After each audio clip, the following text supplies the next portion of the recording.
This might sound unbelievable to some of you, especially if you grew up hearing only one version of sacred history, a version where there's just one true God, Yahweh, and everything else is dismissed as myth, folklore, or even evil. But what if I told you that hidden beneath the surface of biblical stories, ancient scriptures, and archaeological records lies one of the most powerful spiritual secrets in human history, a truth so profound and so disruptive, it was actively buried. I'm talking about the black gods, yes, black gods, divine beings venerated for millennia in different parts of the world, from Africa to Mesopotamia, from ancient Egypt to the Indus Valley. These were gods of creation, wisdom, power, and natural law. And yet, somewhere along the way, they disappeared from mainstream teachings. Their names were erased, their temples destroyed, their images distorted or demonized. Why? Why would beings once celebrated across continents be reduced to nothing or worse, painted as enemies of the faith?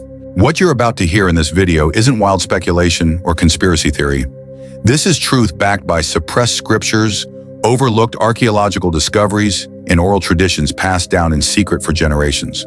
This is a spiritual truth that has been too dangerous to say out loud, until now.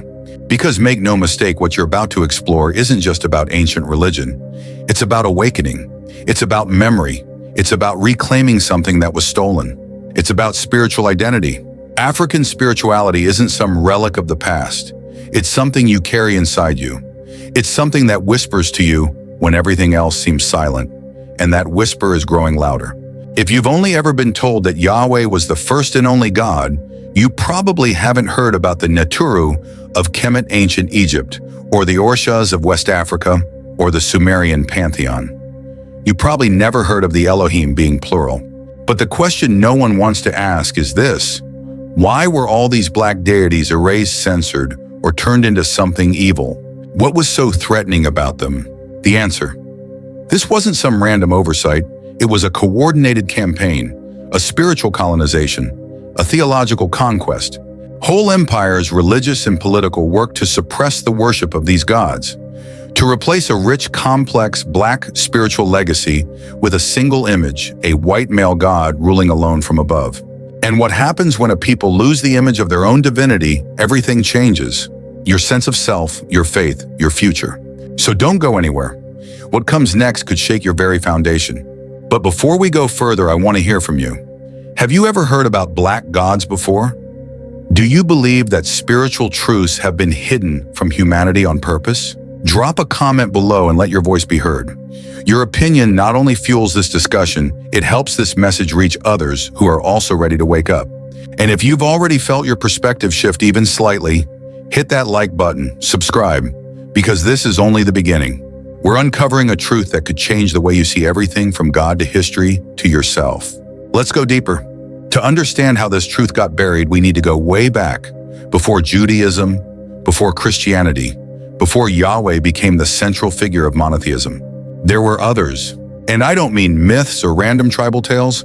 I mean ancient, powerful records that tell of divine beings, black gods who governed, taught, and shaped early civilization. This isn't speculation. This is carved in stone, written in papyrus, etched in temples. In African ancestral traditions, spirituality was woven into daily life. There was no separation between the physical and the divine. The Orishas, for example, weren't just gods in the modern religious sense. They were living forces of nature. They had personalities, duties, and stories. They had names like Obatala, Oshun, Shango, Olorun, and they had faces. African faces, black features, wide noses, deep skin, tightly coiled hair.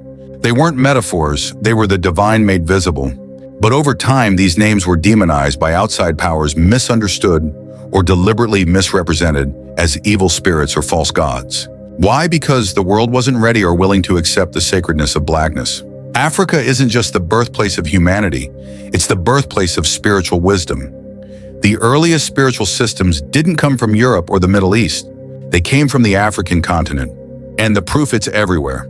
In ancient Kemet, Egypt, the Neturu were a council of divine beings, cosmic regulators, architects of life, death, balance, and rebirth.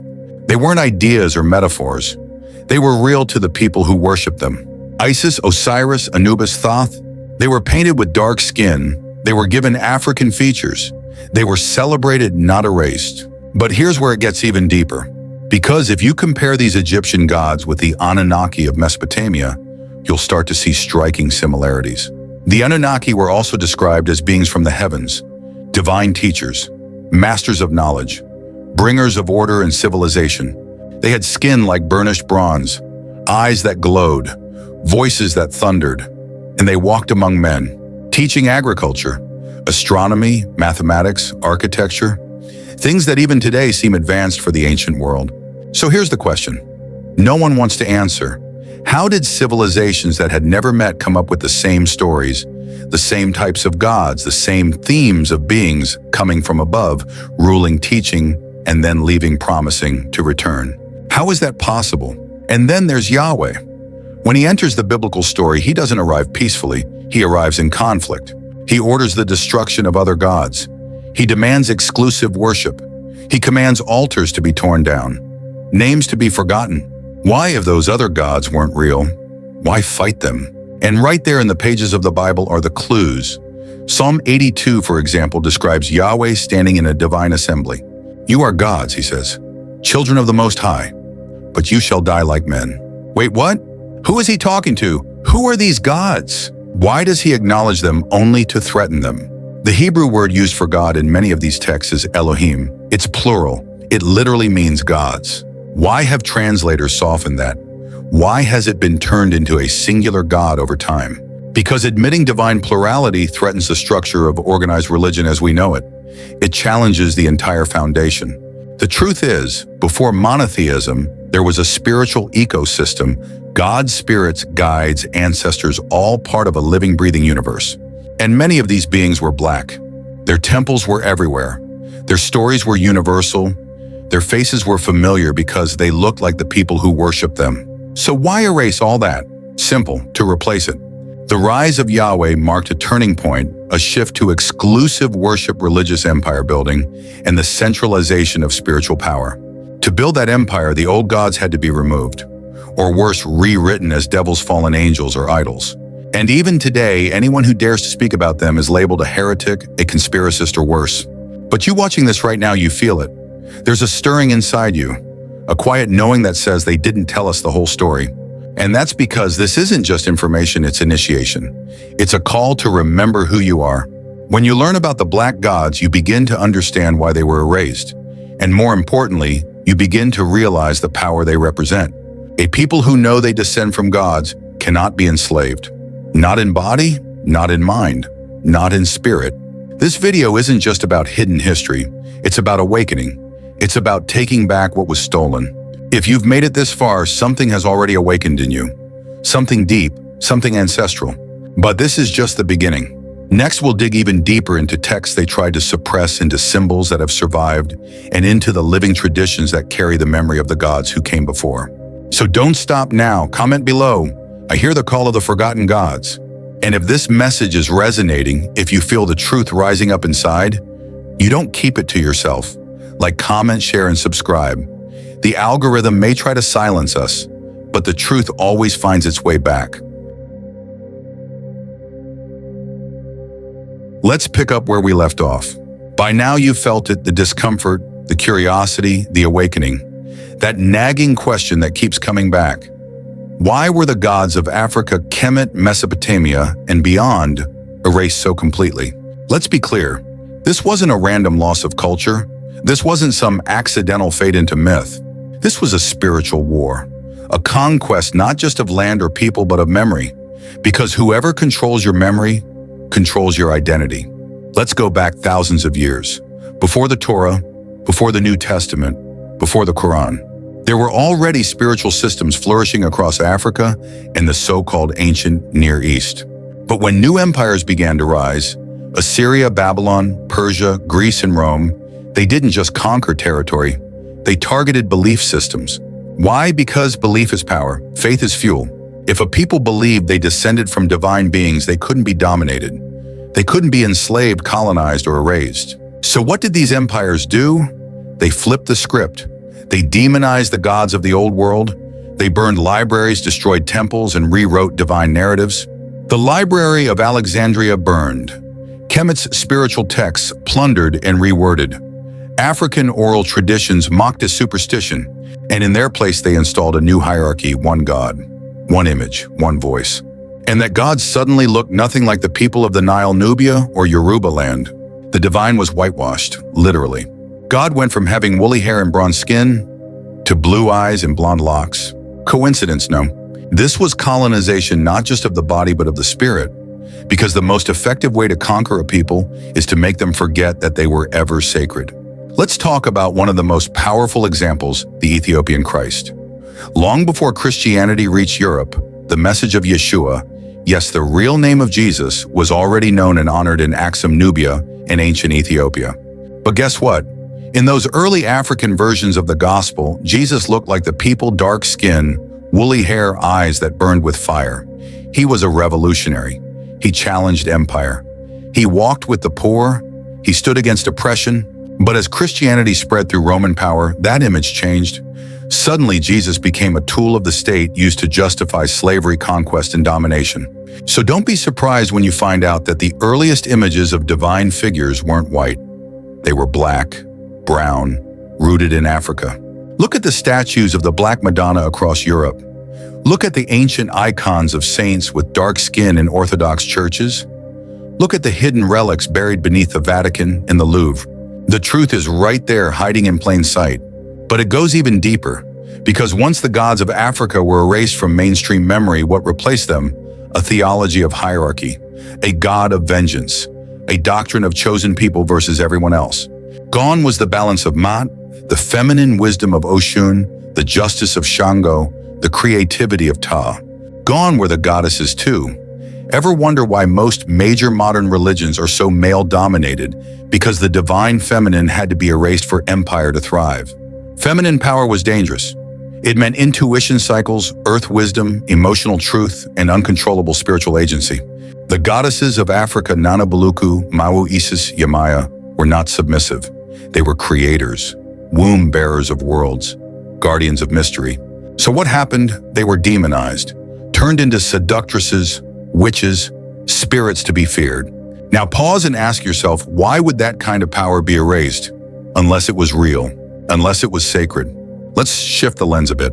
Ever heard of the Council of Nicaea in 325 CE? That's where Roman Emperor Constantine and early bishops decided what would and would not be included in the Bible. Think about that. Men chose what was divine, they edited God.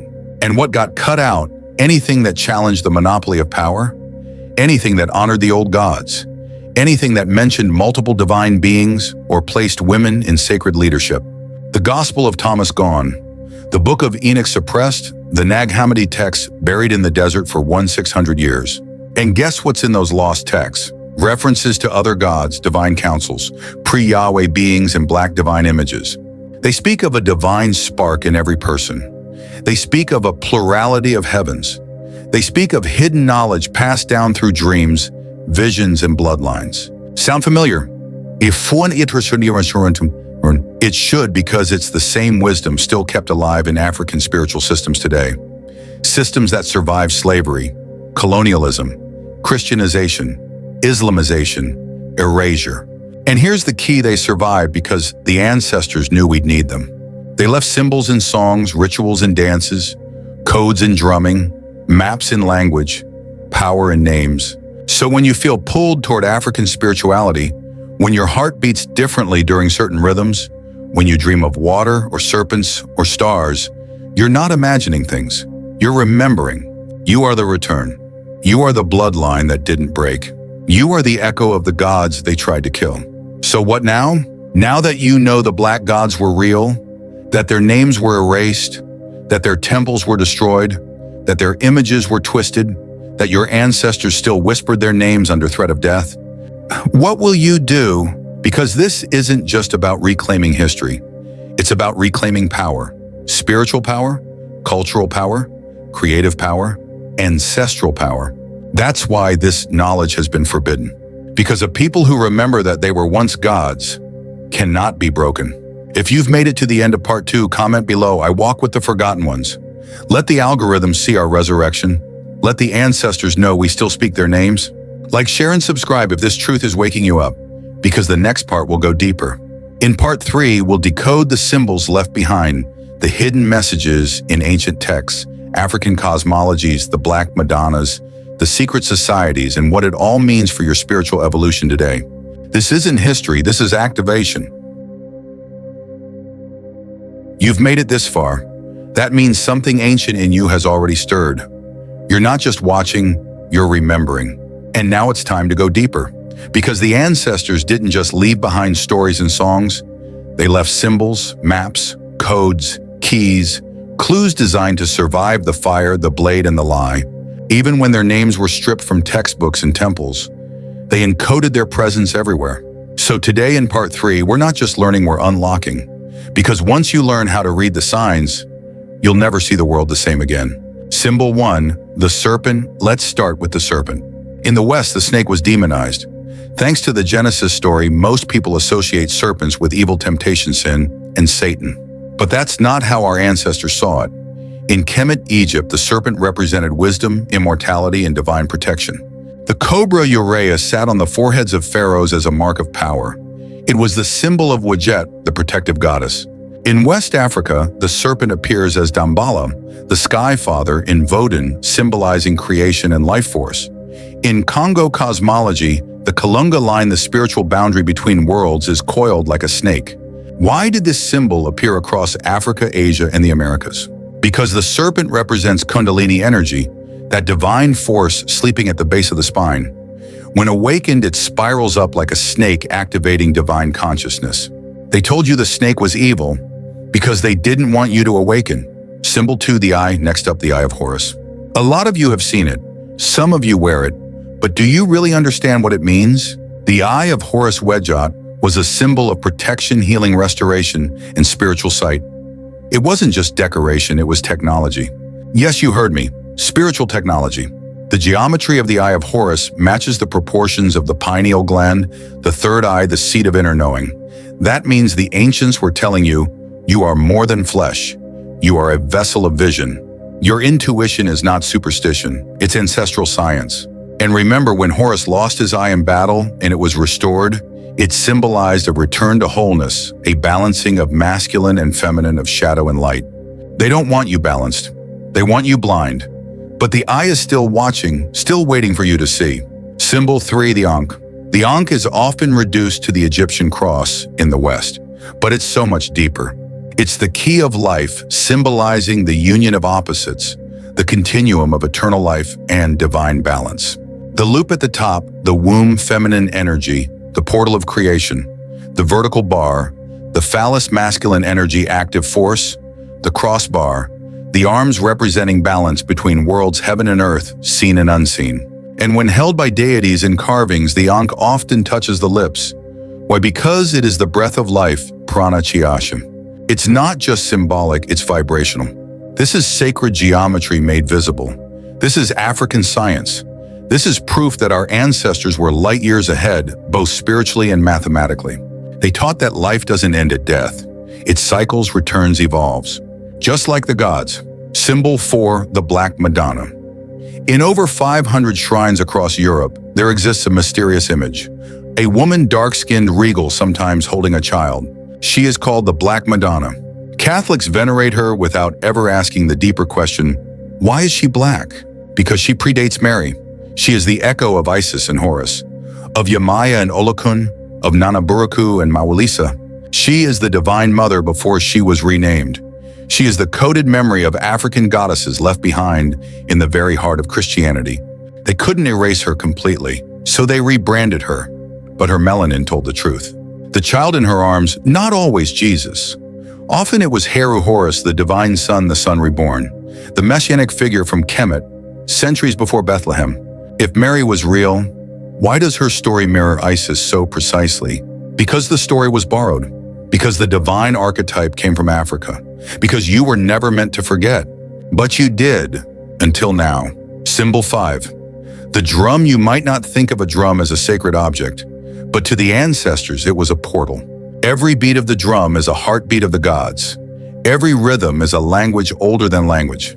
In Yoruba Bata, drums call the Orishas. In Congo Ngoma, drums summon healing. In Dahomey, the drum speaks to the ancestors. And during slavery, what did colonizers ban first? The drum. Because they knew it could awaken memory, could summon spirits, could break the trance of domination. The drum is not just an instrument, it's a transmitter, a spiritual radio still tuned to the divine frequency. So when you feel chills as the rhythm rises, that's not just music, that's the call. Why does this matter now? Because symbols carry power, and power never dies. It only sleeps. And guess what? The power is waking up in you, in your dreams, in your DNA. They tried to erase your gods, your ancestors, your symbols, your science, but they didn't expect the return.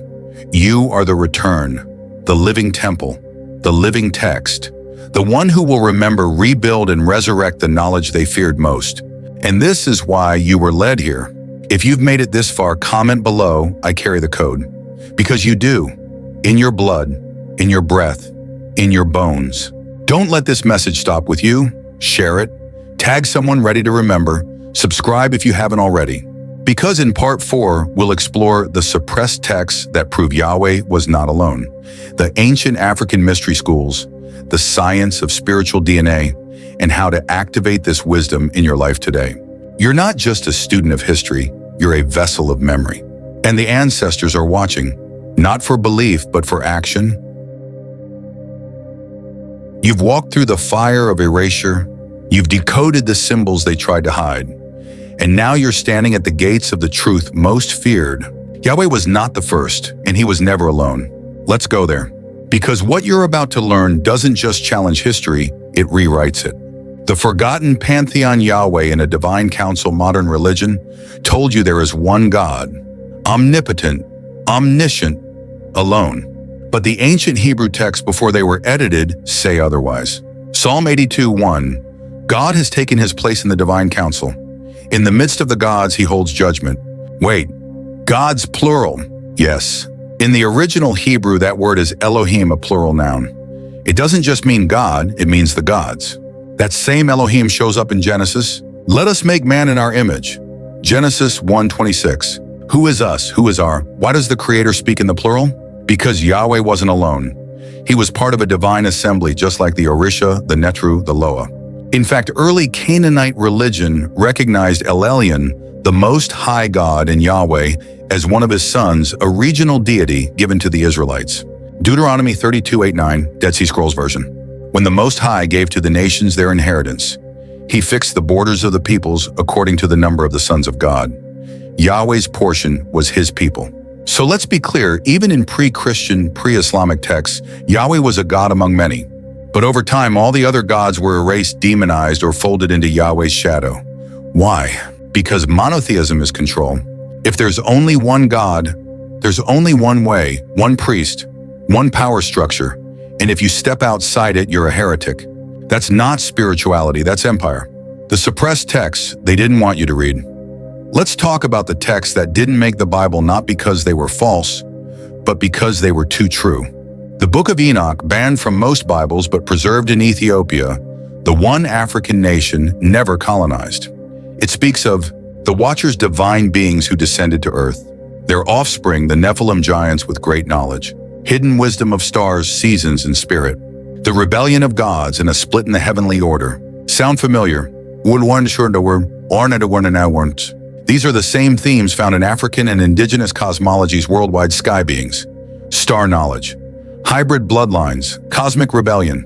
The Nag Hammadi Library, Egypt, 1945, a treasure trove of early mystical Christian and Gnostic texts buried for 1,600 years.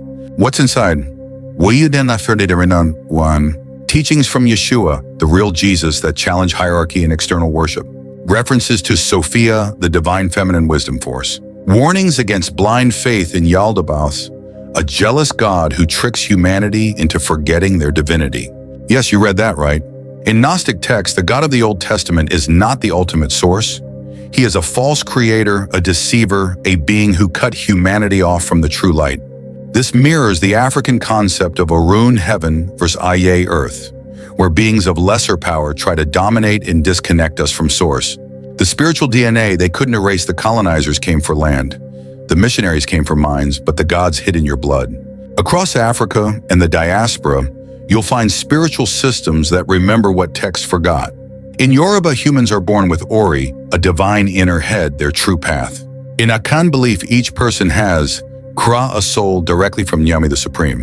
In Kemetic science, the Ba and Ka are spiritual energies that survive death. In Vodun, ash flows through all life, guided by ancestral wisdom. These aren't just beliefs, they are spiritual technologies, tools to awaken divine memory. And guess what? Science is catching up. Epigenetics proves trauma and memory pass through generations. Biophotons show your body emits light, literal divine energy. Water memory suggests your cells remember frequencies, even from rituals. So when your ancestors poured libations, spoke into rivers, prayed through drums and dance, they were reprogramming DNA. They were embedding spirit into blood. And now that blood flows through you. You are the return of the council. The old gods never died, they just changed form. They hid themselves in your voice, your visions, your dreams, your instincts. Every time you question the mainstream version of God, that's them knocking. Every time you feel power in your rituals, your roots, your resistance, that's them rising. You are not just human. You are a node in the divine network, a living temple of the many. So what do you do now? You activate, study the forgotten, practice the old ways, speak the names of your lineage, create sacred space in your daily life, reclaim your symbols, your ancestors, your spiritual language, because this isn't just about remembering, it's about becoming. The gods are not coming back. You are? If you've made it this far, comment below, I carry the counsel. Because your spirit has always known the truth. Now your mind is catching up. Tag someone whose spirit is waking, like share and subscribe because the next chapter is going cosmic. You've walked through the gates of erased history. You've decoded the symbols. You've remembered the suppressed gods. And now you're ready to look up. Because before there were churches, before there were temples, there were stars. And the oldest records of those stars don't come from Greece, Rome, or Israel. They come from Africa. The African star maps older than civilization. Let's begin with the Dogon people of Mali. For centuries, Western scientists mocked them as primitive, until researchers like Marcel Griol sat down and listened. The Dogon spoke of a star called Sirius B, a white dwarf invisible to the naked eye. They said it orbits Sirius A every 50 years, is made of a super dense material, is part of a cosmic origin story linked to amphibious sky beings called the Nomo. Sounds impossible. NASA didn't confirm Sirius B's existence until 1970 with telescopes. So how did an illiterate tribe know about it thousands of years earlier? Because African knowledge was never primitive, it was cosmic. The Dogon didn't study the stars, they remembered them. Just like the Kemetians, Egyptians, who aligned pyramids with Orion's belt, and the Milky Way, believed to be the celestial Nile.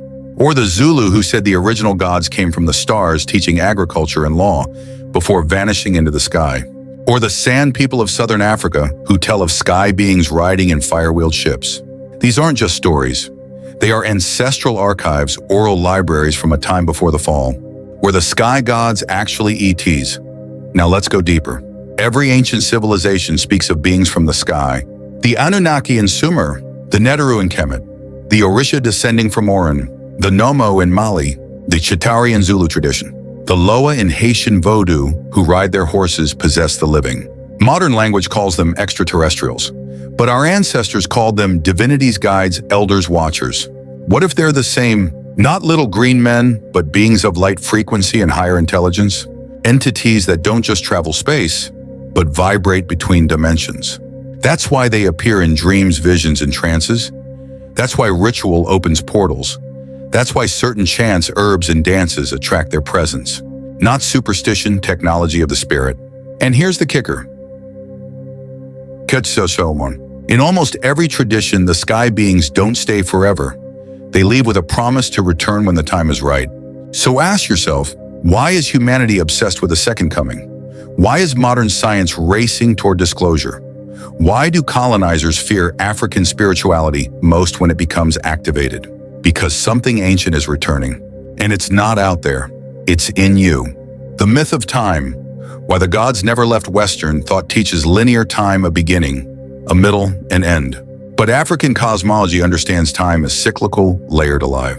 In Yoruba, the Open Ifa divination tray is a circle because all wisdom exists in cycles. In Kemet, the soul passes through 12 hours of the duet, repeating eternally. The Dogons say past and future spiral inward, like a snake eating its tail. So what does this mean? It means the gods don't return through space, they return through cycles. Through you. When the frequency is right, the divine manifests again. When your DNA remembers, when ritual aligns, when the veil thins, they arrive. Not as lightning bolts in the sky, but as visions, downloads, activations. You've felt it, that intuitive knowing, that chill on your spine during a chant, that dream that felt more real than waking life. Those weren't just feelings, they were encounters. You are the vessel of return. Let's get real. This isn't about proving ancient aliens. It's about realizing you are the bridge. The gods, the ancestors, the watchers, they left codes in your blood. They speak in symbols, songs, and synchronicities. And now that you're awakening, they're returning. In every ritual they land. In every dream they speak. In every truth you reclaim, they rise. You are not just remembering history, you're fulfilling prophecy. So what now? You activate the portal within. Learn your ancestral cosmology, not the colonizer's religion. Meditate under the stars. Speak to them.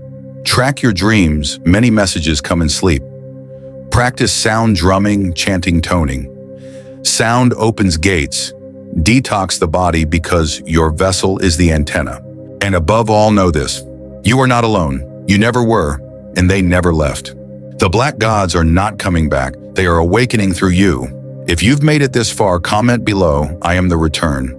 Because that's the truth they feared most. Not a messiah from the clouds, but a people rising from within. Tag someone whose DNA is vibrating. Like, share, and subscribe, because part 6 goes even deeper. You've remembered the gods, you've decoded the sky, you've reclaimed the council. Now it's time to go deeper, not out there and here.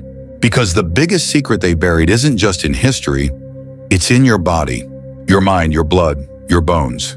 This isn't just ancient knowledge, it's you, the real meaning of the fall. It wasn't about sin. Let's flip the script. In the Abrahamic story, the fall begins in Eden, a man, a woman, a snake, a forbidden fruit. They say Eve sinned. They say humanity fell. But that's not the original story. That's a colonized remix of something older and far more powerful. Across African cosmologies, the fall wasn't about sin. It was about descent from higher realms into denser matter. In Kemet, the soul Ba descends to learn through form. In Yoruba, Ori chooses its path before birth. In Dogon myth, the Nomo descend to restore balance on earth. In Gnostic texts, Sophia falls into matter to spark creation. The fall wasn't a punishment, it was a mission. You didn't fall from grace.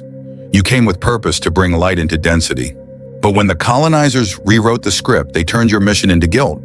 They turned your power into shame. They made you forget you're a being of light who came to build worlds. And the snake, in Kemet and elsewhere, it was a symbol of wisdom, not evil.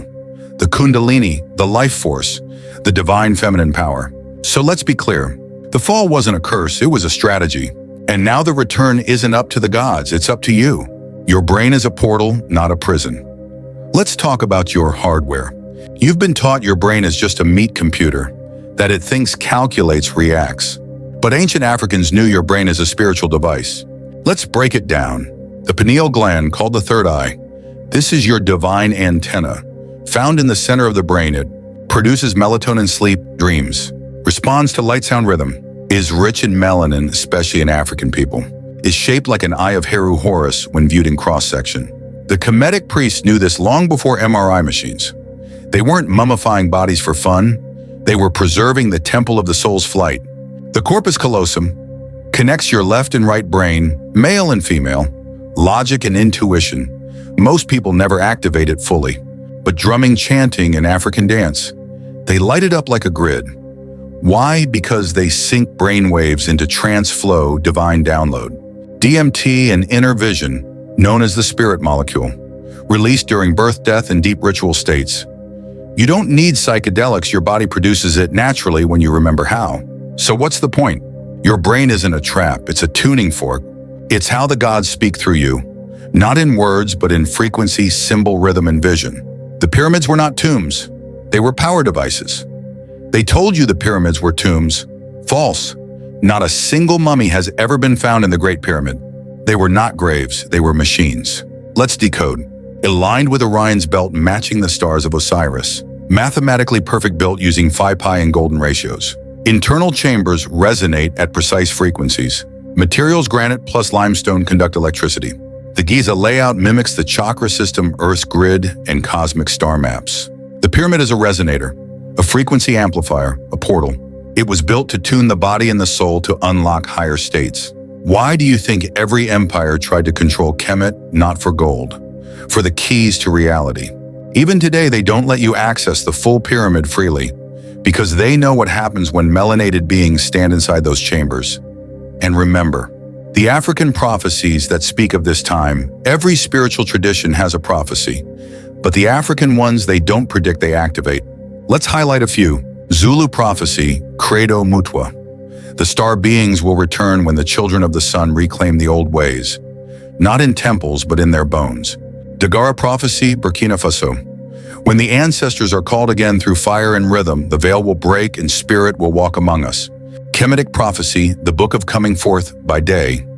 Ra shall return through those who carry Ma'at in their heart and resonance in their tongue. These aren't metaphors, they are instructions, and they point to now, because the world is in breakdown, and only those with ancient memory can birth the new code. That means you. So what do you do? Now you don't need permission, you need activation. Here's how you start. Practice silence. Let the ancestors speak in stillness. Honor your dreams, they are coded communication. Study symbols. They awaken your subconscious archives. Use rhythm drumming, clapping, chanting. It's how your DNA speaks. Trust your visions. That's not imagination. That's ancestral Wi-Fi. Detox your life. Eat clean, think clean, speak like a priest, walk like a god, and above all, claim your seat on the council. Because the gods are not above you. They are with you. They are in you. If you've made it this far, comment below, I am the code. Because that's what you are. Not a follower, not a believer. A walking, breathing archive of the divine plan. Tag someone whose spirit is vibrating. Share this message. Reclaim the language of light. By now you've broken the illusion of linear time. You've decoded your brain as a spiritual antenna. You've walked the corridors of pyramids and star maps. But now you must cross over. Because everything you see this physical world is only half the map. The other half, it's behind the veil.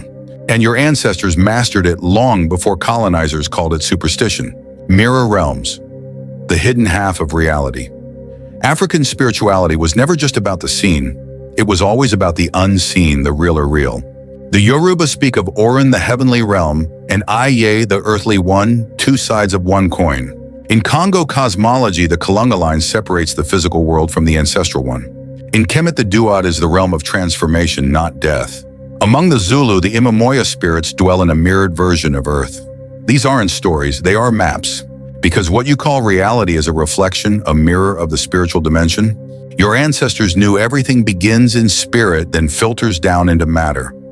Diseases, dreams, relationships, even wars are first fought in the unseen. The real you is not your body, it's your energy signature moving across layers of existence. Western science is only now catching up. Quantum physics speaks of parallel dimensions, multiverses, and non-locality. But your great-grandmother, she already knew how to cross over with a gourd of water, a chant, and a bowl of fire. African astral travel, the forgotten superpower. Let's go deeper. Your body sleeps, but your soul, it travels. Astral projection isn't new, it's indigenous technology. Before spaceships, your ancestors journeyed through. Drumming and rhythm shifts brainwaves into transplant medicine. From Iboga in Gabon to ayahuasca's cousin in Congo dreamwork. Used not to interpret but to navigate sacred symbols, like Vive's Adinkra and Insibidi codes for interdimensional access. This is how the priestesses of Dahomey flew, how Dogon shamans communed with the Nomo, how Haitian Vodou priests knew who would die weeks before death came. You were taught to fear the night, but the night was your highway, and your soul knows the way. Spiritual warfare, not allegory, but actuality. You've seen the signs. Sudden exhaustion after meeting certain people. Recurring nightmares that feel more real than waking life. Opportunities blocked for no logical reason. Ancestral dreams cut short. Feeling watched even when alone. This isn't paranoia, this is spiritual warfare. Your light is not neutral, it's disruptive to systems built on lies. And when you awaken, they notice. But here's the truth. Your ancestors didn't just protect themselves with prayers. They used ritual technology as real and precise as any weapon. Here's how one protection codes in African systems. Salt plus water plus fire used to cleanse portals and ward spirits. Red palm oil plus charcoal breaks psychic attacks in Ifa traditions. Animal bone stones or shells carry specific frequencies and protections. Names. Your true name is a spell. That's why they changed them during slavery. Sound, clapping, whistling, and specific drum rhythms dissolve negative energies. Color and cloth. Certain colors repel certain entities. White purifies, red wards. And yes, words are spells. That's why they called it spelling. That's why colonizers wrote new Bibles and banned your language. Because your tongue can bind or banish. Rituals of unlocking the divine self. This is not about religion. This is about activation. Your divine self isn't something you believe in. It's something you become. And the rituals, they're not superstition. They're software updates for your soul. Try these to begin. Water gazing at dawn. Sit in stillness. Gaze into water. Let the ancestors speak through ripple and reflection. Speak your real name. If you don't know your ancestral name, create one. Claim one. Names open gates. Ancestral offering. A candle. A glass of water. A word of thanks. That's all it takes to reignite the line. Vibration ritual. Chant your own name slowly until your body hums. Feel the frequency rise. Plant contact, sit with a tree, touch leaves, ask no questions, just listen. These are not acts of fantasy. They are technology of the ancient future. The war is real, but so is the power within you. Let's be clear. This is a war for your attention, your energy, and your memory. They fear your reconnection. They fear your ritual. They fear your dreams. Because once you step fully into your ancestral self, you don't just survive, you radiate. And no colonizer, no system, no demon can stop a God who remembers. So what now? You build your temple, not out of stone, but out of consciousness. You become a portal not to escape, but to expand. You walk in this world with the strength of the next, because the mirror realm is not elsewhere. It's here, just a vibration away. And your footsteps echo in both. If you've made it this far, comment below, I walk both worlds. Because you do. And now, it's time to walk with power. Tag someone whose dreams are speaking. Share this with a soul who's almost ready. The ancestors are watching. By now you know the war wasn't just on land. It was on your memory, your ritual, and your lineage. They renamed your gods. They buried your rituals. They broke your families. But what they couldn't kill was your code. Because your blood holds the keys. Your bones carry blueprints. And your very DNA is a spiritual technology older than pyramids and deeper than scripture. DNA, the divine narrative activated. They taught you genetics as science, but your ancestors knew DNA as sacred memory. In African spiritual systems, you inherit more than eye color or disease risk. You inherit spiritual contracts, divine gifts, ancestral missions, karmic lessons, unfinished rituals. This is why the Yoruba speak of Ori, your divine head chosen before birth. Why Dagara elders speak of soul families reborn across generations. Why in Kemet, Kaaba, and Akh were aspects of the soul's journey encoded in the body. Western science calls it epigenetics. Your people called it destiny. And when you activate your bloodline memory, you unlock powers that can bend timelines, heal generational wounds, and restore your place among the gods. The ancestral altar, your first temple. You don't need a church. You need an altar. Because in African cosmologies, the altar is not decor, it's a portal. It's where the veil thins, where the dead speak, where the forgotten are reborn. What you'll need to begin is small table shelf or mat, a white cloth purity clarity, a glass of clean water conduit, a white candlelight plus invitation, photos or symbols of your ancestors, offerings, fruit, flowers, rum, coffee, coins, whatever they loved. Your voice, simple opening ritual, light the candle. Speak their names aloud, even if you only know one. Pour the water as a libation. This is for those who came before me. Guide me. Sit, listen, don't rush. You may feel tingles. You may cry. You may hear nothing at all, but something opens, and it will never close the same again. African divination systems, maps of the soul. Before horoscopes, there were Ifa verses. Before tarot, there were cowrie shells. Before algorithms, there were oracles. Your ancestors never moved blindly. They consulted spirit. Yoruba Ifa, a system over 10,000 years old, uses Odu Ife 256 sacred codes. Babalao's diviners use palm nuts or chains. speaks not just about fate, but how to align with it. Dagarakari reading, every shell tells a story of your purpose, your blockages, and your medicine. Elders use patterns to reveal your soul's agreements. West African Fae divination from Benin to Togo reveals the spiritual climate around choices, timing, and healing. Haitian Vodou cards, not just to tell the future, but to connect with LWA spirits. Every image is a mirror and a message. These are not games. They are maps drawn by gods, read by humans, guided by spirit. You are the shrine now. Here's the truth they'll never teach in schools. Your body is a ritual. Your breath is a prayer. Your skin is an altar of survival. You are the living shrine of all who came before. And when you walk in full awareness, when you speak with fire, when you call names into the wind, the gods don't just hear you, they move through you. That's why they tried to erase your drums. That's why they banned your language. That's why they feared your rituals. Because once you realize, you're not just of the divine, you are the divine embodied. You are the return of the ancestors. You are not lost. You are the one they dreamed would remember.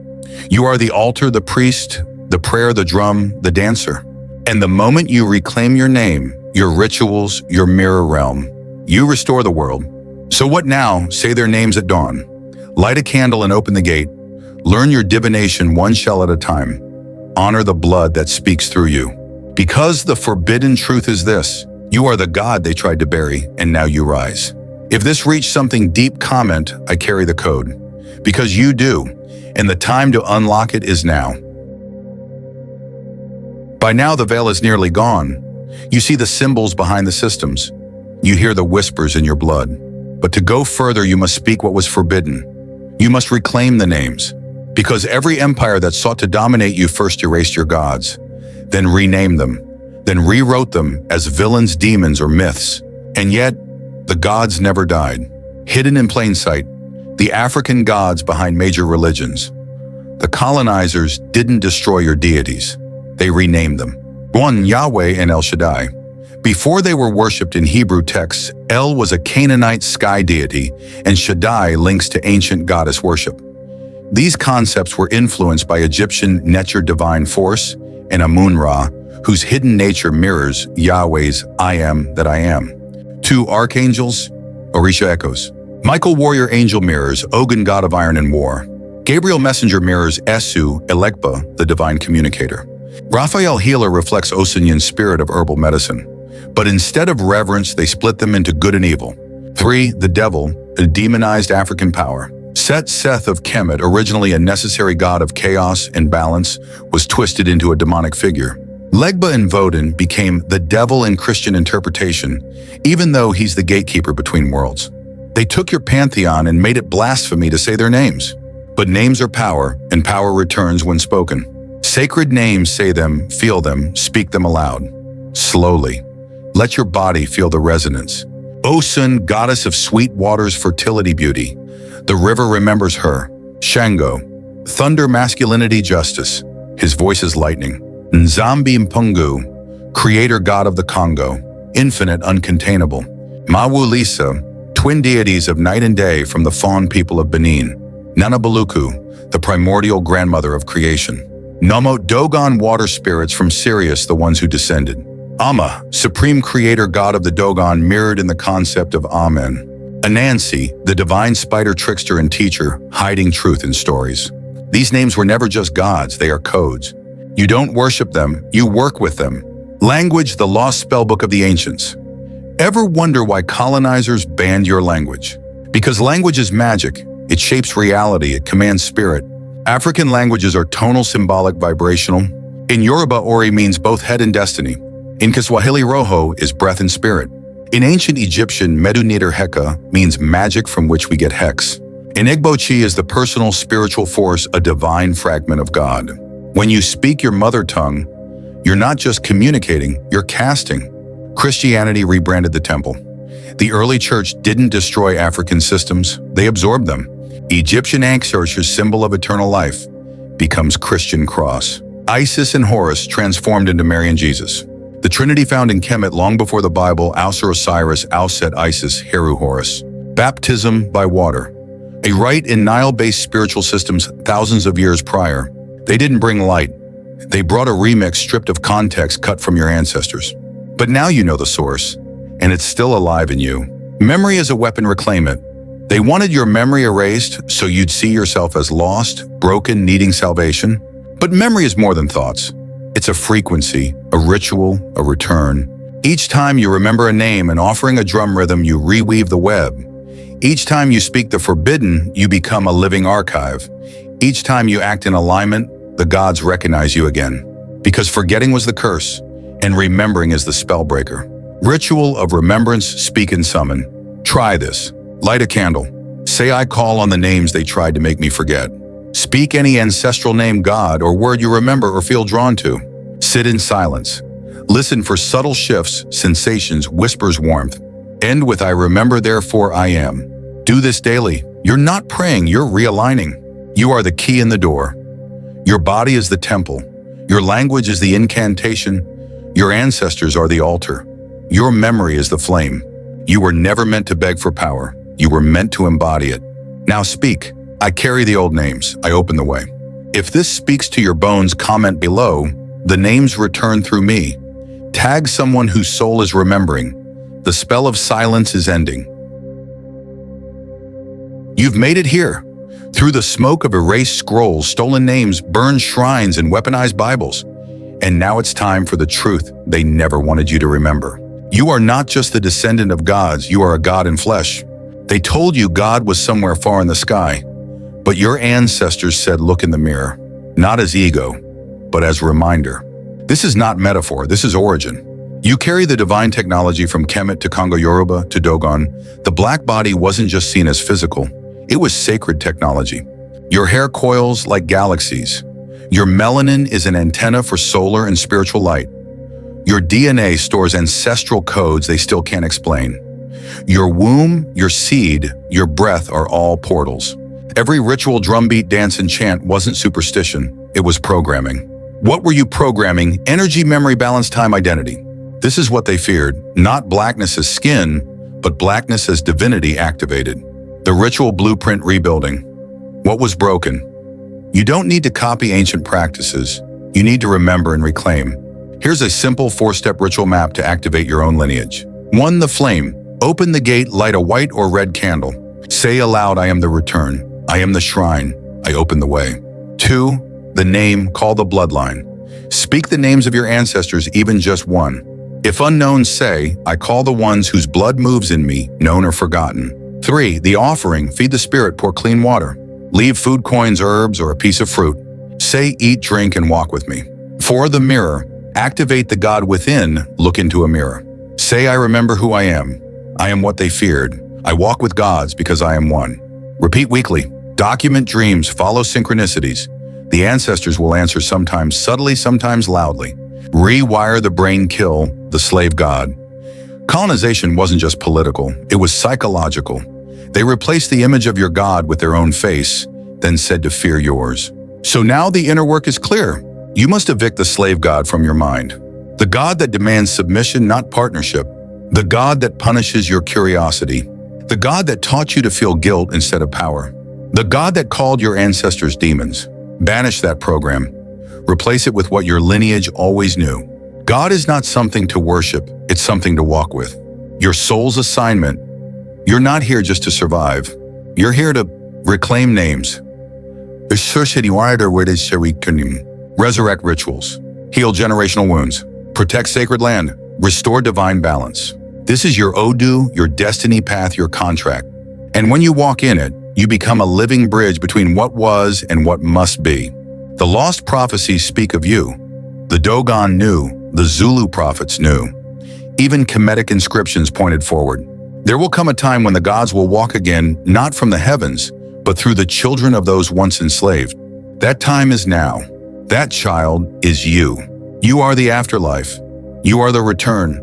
Forget heaven. You are what your ancestors dreamed of when they spoke to stars. You are the reincarnation of power, the echo of sacred rhythm, the voice of the silenced. The altar and the answer, the God they feared you'd remember, and now you remember. Final ritual, the declaration stand. Breathe, speak this. I am the return of the ancient ones. I carry the code, the rhythm, the memory. I speak the names they buried. I walk with gods because I am one, and I will never forget again. If this series spoke to your spirit, comment, I walk with gods. Share this with someone whose spirit is stirring, because this wasn't a series. This was a summoning. You are not becoming divine. You are remembering that you already are. Stay powerful, stay awake, and if you're ready for more, say the word. I rise.